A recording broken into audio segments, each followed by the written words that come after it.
kulanti wanaagsan dawadayaal kuna soo dhawaada barnaamijka wararkii ugu dambeeyay ee Soomaaliya. Qodobadan maanta barnaamijkeena ku soo qaadi doonana waxa kamid ah madaxweyne Farmaajo oo shirqool culus u dhigay ra'iisul wasaare Roble iyo madaxda maamul goboleedyada beesha caalamka oo fariin culus ka soo saartay habraacii doorashada ee muranka dhaliyay iyo shuruudo la dul dhigay ra'iisul wasaare Roble.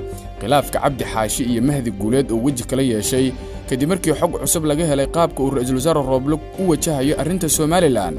wararkana kalena waxaa kamid ah wasiirkii hore ee amniga Soomaaliya Islow oo caasha sharaf ku maamuusay Axmed Madoobe Qoorqoor iyo Cali Guudlaawe si ay u taageeraan murashax Xasan Cali Qeyre iyo Turkiga oo bilaabay in ciidamadiisa ka soo daabusho Afghanistan kadib amar ka soo baxay Taliban. qodobadaas ayaan ku faahfaahin doonaa barnaamijka insha Allah waana subax Khamiisa 26 bisha 8 Agoosto sanadka 2022. barnaamijkan wararka Soomaaliya waa mid aan ku soo gudbino dhammaan dhacdooyinka dalka dabadaawada ka qayb qaadida booliska dalka inagoo ka dheeraanayna wax walba oo dib inoo celin kara. waad ku mahadsantihiin inaad taasna la fahantaane fadlan la faafiyo wararka oo gaarsiiya saaxiibadeena idinka oo ku sheer gareynaya baraha bulshada. mahadsanideen aynu ku bilowno wararkeena. madaxweynaha Soomaaliya Maxamed Cabdullaahi Farmaajo ayaa la sheegayaa in uu bilaabay dadaalo uu kaga hortagayo safarka qorsheysan ee la filayo in ra'iisul wasaare Roble iyo madaxda dawlad goboleedyada ay ku tagaan dalka Sacuudiga. xog aynu helnay ayaa waxay tilmaamaysaa in madaxweyne Farmaajo uu adeegsaday qorshayaal dhowr ah oo uu ku fashilinayo kulanka loo madalsan yahay, waxaana kamid ah dhinacyada ku lugta leh baajinta kulankan safaaradda Soomaaliya ee dalka Kenya oo xiriir la sameysay safiirka dawladda Sacuudiga u jooga Nairobi iyo xafiiska ra'iisul wasaaraha Ethiopia ee Abiy Ahmed. dhawaan madaxda golaha wada tashiga qaran ee Roble iyo madaxda maamul goboleedyada shanta ah ayaa martiqaad ka helay boqortooyada Sacuudi Carabiya, balse madaxweyne Farmaajo ayaa xooggiisa isugu geenaya in uu baajiyo martiqaadkaas maadaama ay kooxdiisa u aragto in uu qatar ku yahay dib u doorashadiisa sanadkan. dhinacyada ay madaxtooyada u adeegsanayso baajinta martiqaadkaas waxaa sidoo kale kamid ah ra'iisul wasaaraha Ethiopia Abiy Ahmed oo saaxiib dhowla madaxweyne Farmaajo maadaama uu uga dhow yahay xiriir ahaan Sacuudiga iyo xulafadiisa. sidoo kale wixii ka dambeeyay markii ay soo shaac baxday casuumadan wuxuu madaxweyne Farmaajo cadaadis ku bilaabay madaxda maamul goboleedyada taabacsan isagoo ku qancinaya in xilligan uu dalku doorasho ku jiro aysan aadin safarkaas, balse sida aan xogta ku helayno madaxweyne Farmaajo wali kuma guuleysan isku daygaasi. ilaa hadda ma cadda in Sacuudigu uu madaxdan ka gadayo murashax gaar ah sidii horey looga bartay dalalka Khaliijka, balse madaxweyne Farmaajo ayaa cabsi weyn ka qaba in madaxdan taabacsan laga dhaadhiciyo in aysan ku garabsiinin sidii dib loogu soo dooran lahaa. 4 sano ee madaxweyne Farmaajo xukunka joogay ma wanaagsaneen xiriirka Sacuudiga iyo Soomaaliya si la mid ah Imaaraadka iyo Soomaaliya. taas ayaana loo sababeynaya casuumadan uu Sacuudiga u fidiyay madaxda Soomaalida ee gacanta ku haysa masiirka iyo hoggaanka doorashada dalka, iyada oo dhinaca kale 2016 sidaan oo kale boqortooyada Sacuudiga madaxda maamul goboleedyada ay casuuntay isla markaana ay kulan la qaadatay. qaybaha hore ee wararkeena ayaad la socotaan. war-saxaafadeed ka soo baxay beesha caalamka ayaa looga hadlay shirkii ay Muqdisho ku yeesheen madaxda golaha wada tashiga qaranka kaas oo laga soo saaray habraac doorasho oo culays badan wajahaya kadib markii ay ka hor yimaadeen midowga murashaxiinta iyo ururada bulshada rayidka ah. qoraalka beesha caalamka oo lagu soo dhaweeyay shirkii ee madaxda Soomaalida ayaa lagu shaaciyay in beesha caalamka ay garowsan tahay walaaca laga keenay hanaanka doorashada aqalka sare, iyadoo ra'iisul wasaare Roble iyo madaxda dawlad goboleedyada loogu baaqay inay arrimahan wax ka qabtaan si loo taageero hanaan doorasho oo daahfuran. saaxiibada Soomaaliya ee beesha caalamka waxa ay soo dhaweeyeen shirka madasha wada tashiga qaran ee 22 ilaa 22 bishan, waxayna bogaadinayaan wada tashiyada joogtada ah si horey loogu wado hanaanka doorashada ayaa lagu yiri war-saxaafadeedka. qayb kamid ah sidoo kale war-saxaafadeedka waxaa lagu yiri waxaan aragnaa in la dhameystiray doorashada aqalka sare ee Puntland iyo Koonfur Galbeed iyo in hanaanka laga bilaabay Galmudug iyo Jubbaland. waxaan sidoo kale garowsanahay walaac laga keenay hanaanka doorashada aqalka sare, waxaana golaha wada tashiga qaran ku boorineynaa inay arrimahan wax ka qabtaan si loo taageero hanaan doorasho oo daahfuran, waqtiyeysan, loo wada dhan yahay oo lagu kalsoonaan karo oo loo qabto golaha ee shacabka. iyaga oo la xasuusinaya in boqolkiiba 24 ee kuraasta aqalka sare ay ilaa iyo hadda haween ku guuleysteen, waxaan ku baaqaynaa in dadaalada la laabo si loo gaaro qoondada haweenka ee ugu yaraan boqolkiiba 30 ee kuraasta ee labada aqal ee baarlamaanka ay haweenku ku leeyihiin. Waxaan soo dhaweynaynaa dhismaha guddiga amniga doorashada. Waxaan ku baaqaynaa in dib loo bilaabo kulamada guddiga si loo xaqiijiyo in qabanqaabada amniga laga diyaariyo dhammaan goobaha codbixinta ka hor doorashada aqalka hoose iyo in la tixgelin la siiyo amniga ergada murashaxiinta iyo xubnaha guddiga haweenka ayaa lagu yiri.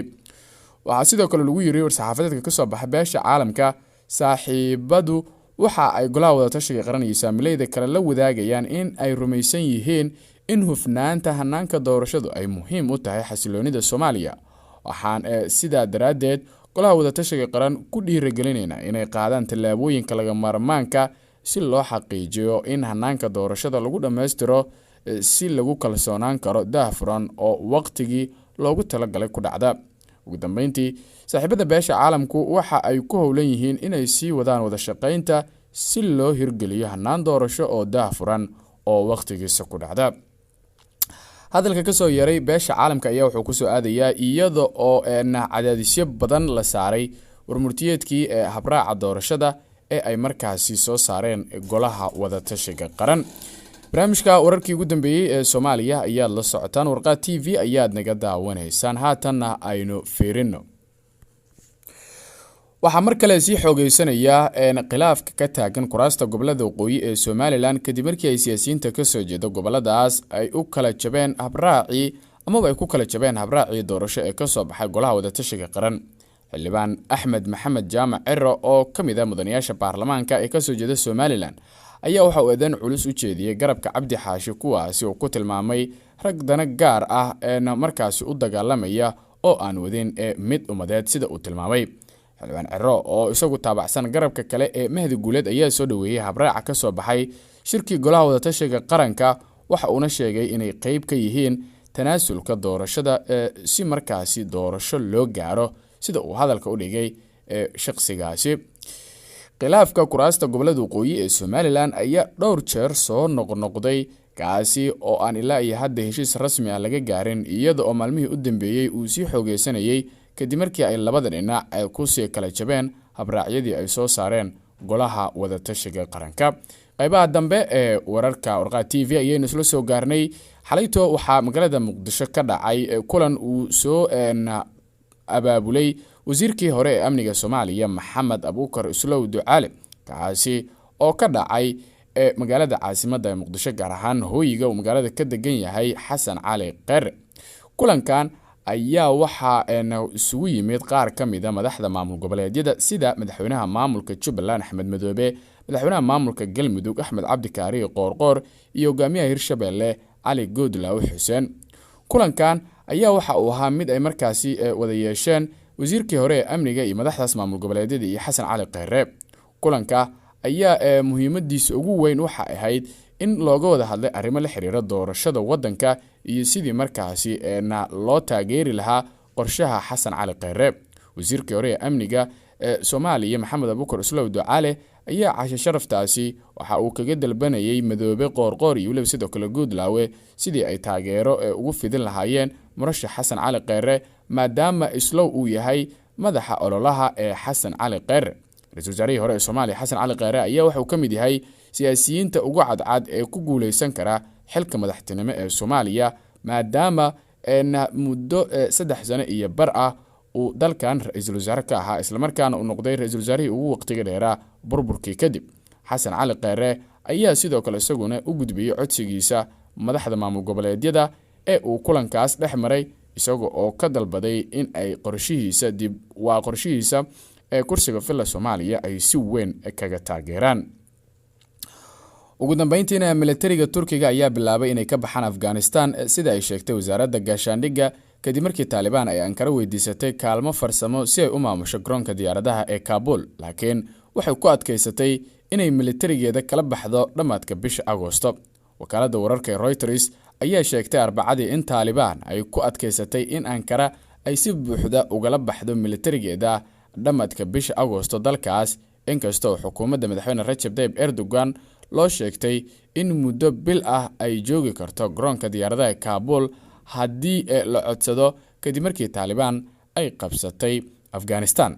Turkiga ayaa qayb ka ahaa howlgalka NATO ee Afghanistan, welina waxa garoonka diyaaradaha Kabul ku sugan boqolaal askari.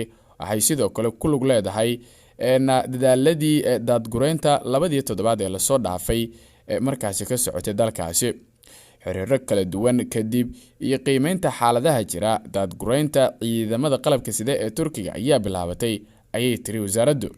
Wadahadallo lala yeeshay Taliban oo ku saabsanaa sidii taageero farsamo loogu fidin lahaa garoonka ayaa ahaa mid socda, sida uu sarkaal Turki ah u sheegay Reuters. Ma cadda in Turkigu ogolaan doono inuu bixiyo kaalmo farsamo haddii aysan ciidamadoodu halkaasi u joogin inay sugaan ammaanka. In garoonku furnaado kadib marka ay ciidamada shisheeye wareejiyaan maamulka ayaa muhiim u ah Afghanistan oo kaliya inaysan ku xirnaanin adduunka, laakiin sidoo kale in la joogteeyo sahayda gargaarka iyo howlgallada. Turkiga ayaa ammaanay waxa ay ku tilmaameen hadallo dhexdhexaad ah oo ay soo jeediyeen Taliban tan iyo markii ay qabsadeen Kabul 15 Agost. Waxayna sheegeen inay u furan tahay in ay la falgalaan marka la dhiso dowlad cusub. Dhanka kale, inta badan dalalka Yurub ayaa dhameeyay daadgureyntii ay wadeen, laakiin Mareykanku waxa uu sheegay in weli la soo qaadayo dad ka badan 10,000. qodobkaas ayaa ugu dambeeyay warkeena. Tani warkaan war lamid ah intaynu dib ugu kulmi doono, waxaan idinkaga tegaynaa sidaas iyo nabadgelyo.